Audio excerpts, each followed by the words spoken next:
Hi everybody, my name is Aisha Lawal.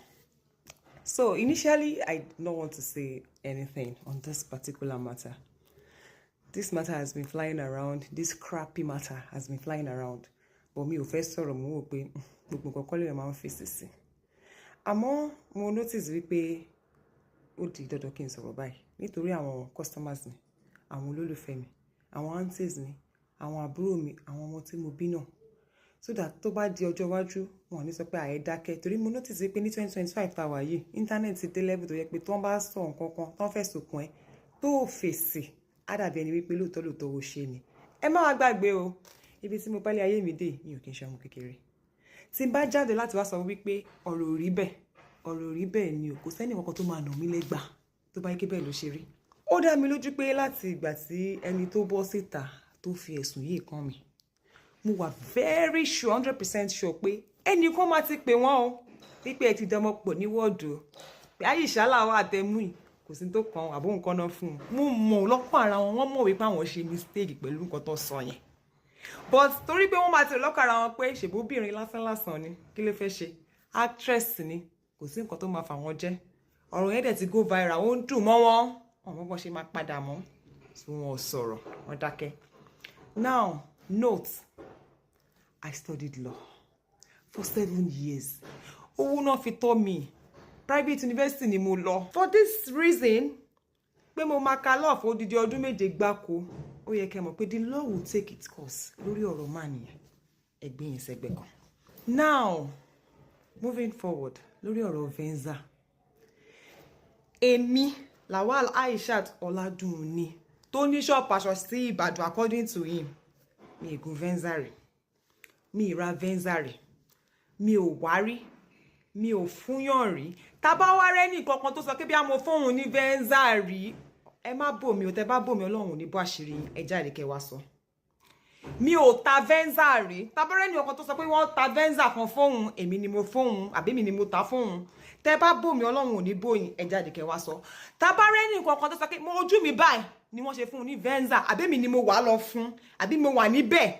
Tẹ́ bá bò mí Ọlọ́run ò ní bóyin gbogbo àṣírí yín ò ní bò lágbára Ọlọ́run. Ẹ jáde kẹ́ wá sọ. Tí a bá rẹ́ anybody tó sọ pé mo rántí nígbà tó ń ṣe bá dé ǹjọ́ kan tó torí bí ìmọ̀ Venza. Ẹ jọ̀ọ́ ẹ wá sọ o. That has never been my car.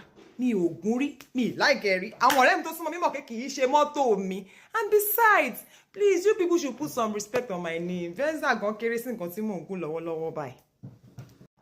A wá lè sọ o. Tó bá wá jẹ́ wípé bóyá ẹ̀ ń rò lọ́kàn ara yín pé bóyá mo mú Venza ọ̀hún, bóyá mo sún níná, bóyá ó ti sú mi, àbí mi fẹ́ káwọn èèyàn rí lọ́wọ́ mi. Nígbà tí mi ṣe wèrè, mi ò sún Venza náà rí. Ṣé wá rẹ́ni tí wọ́n sọ pé wọ́n fún mi ní ẹ̀bùn yìí? Èmi àti wọn ò ní relationship tán lè fi fún mi ní ẹ̀bùn tó tóbi tó yìí o. Èmi àti wọn ò ní relationship tán lè fi wò pé Aisha mo pin ládùúrú mọ́tò ẹ̀. Ó lè dọ̀la kàríyàn fún mi mọ́tò. But lọ́wọ́lọ́wọ́ báyìí, that has never happened. Ìyẹn bẹ́ẹ̀ yẹn. Ṣé wá rí gbogbo ẹ̀yin tẹ́ ẹ nífẹ̀ẹ́ sí kẹ́ ẹ máa fi ẹnu àbùkù bá tọmọlàkejì yín jẹ́ látara nǹkan àbùkù tẹ́ bá gbọ́, tẹ́ ẹ dẹ̀ ṣe findings yín, tẹ́ ẹ ń dìde, tẹ́ ẹ ń jẹ́rìí èké lórí ọmọlàkejì, tẹ́ máa ti sáré kẹ́ kámẹ́rà síwájú. Ẹ rántí pé ẹ bímọ o, ẹ dẹ̀ rántí pé ẹ̀yin náà ní ayé titi yín. Ṣé rí makanmakan lóye ń kan ni? Níjọ́ tí oríire bá kan ẹ̀yin náà, ẹnìkan á dìde ìjẹ́rìí èké yẹn náà fẹ́yìn náà lágbára Ọlọ́run. Kò ju bẹ́ẹ̀ yẹn lọ. And for young girls out there, majorly because I have sisters, younger sisters and cousins and nieces and the likes, I'm going to say this. Ẹ wo, ẹ má lọ fara ṣòfò pé torí pé ẹ believe pé bóyá ẹnìkan ló ṣe nǹkan kan fóbìnrin. Irú obìnrin ń ṣe rere. Níjọ́ tí mo ti wọ night bus lọ sí Aba kò sẹ́ni tó gbé mi ńgbà yẹn. Ẹ lọ bèrè lọ́wọ́ àwọn tó mọ̀ mí dáadáa tá jọ ń wọ mọ́tò lọ Aba tá máa wọ mọ́tò adìyẹ sùn lọ sùn bọ̀. Nígbà tó ń yield nísìnyí ẹ má yẹ kán gbé pé ajá lọ́bọ̀ fún yín pé ọkùnrin nìkan ló ń ṣe nǹkan fóbìnrin. Irú obìnrin ń ṣe dáadáa.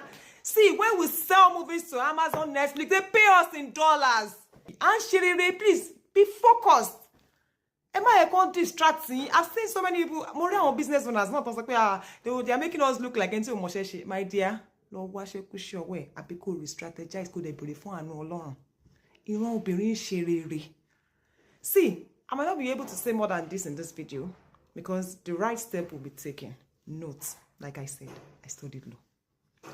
But I'm doing this video for the sake of my customers, my sisters, my aunties, for all the trolls that have bullied them on my behalf.